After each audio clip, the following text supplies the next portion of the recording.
አይ በቃ ስለማይነጣጥሉ አለ እኮ ችግር የለውም እኮ በቃ ያመነ እየተጠመቀ ነው ባይ ዲፎልት ችግር የለውም። ስለማይነጣጠሉ አምነህ ስትጠመቅ ትድናለህ ወይስ ማመን እኮ ያድናል እኮ አልከኝ እኮ ልደቴ። ለምን ወደ ኋላ ምን መልሰው በቃ ወደፊት ቀጥል። አሁን እኔ አንተ ጥምቀት ላይ ነው ያለሁት።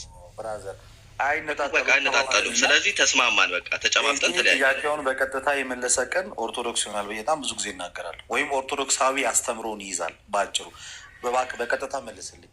ጥምቀት ከእምነት ካልተነጣጠለ፣ እምነትም ከጥምቀት ካልተነጣጠለ አምነህ በምትጠመቅበት ሰዓት ላይ ትድናለህ ወይስ አትድንም? አምኜ ድኛለሁ፣ እጠመቃለሁ።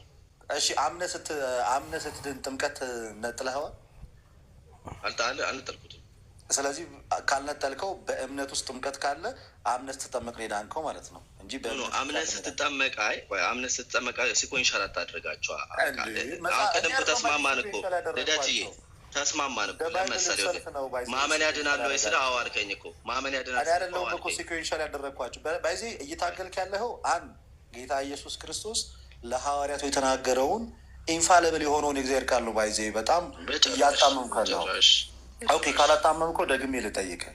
ቃሉ ማርቆስ ወንጌል 16:16 ላይ በጣም ለብዙዎች ፕሮቴስታንት ቦትልኔክ የሆነ ጥያቄ ነው። ይህ ለምን እንደሆነ አላውቅም። ጌታ ኢየሱስ ክርስቶስ ሲናገር ወደ ዓለም ሂዱ ወንጌልን ለፍጥረት ስበኩ አለ እና ያመነ ይድናል ከዳነ በኋላ ይጠመቃል ይላል። ያመነ የተጠመቀ የሚለው ምንድን ነው? ያመነ የተጠመቀ እንጂ ያመነ ይድናል ከዳነ በኋላ ይጠመቃል አይልም። አይልም እንደሱ የተጻፈ ነገር አይልም። እናንተ የምታምኑት ግን የማይለውን ነው። ምክንያቱም ከዛ ይጠመቃል።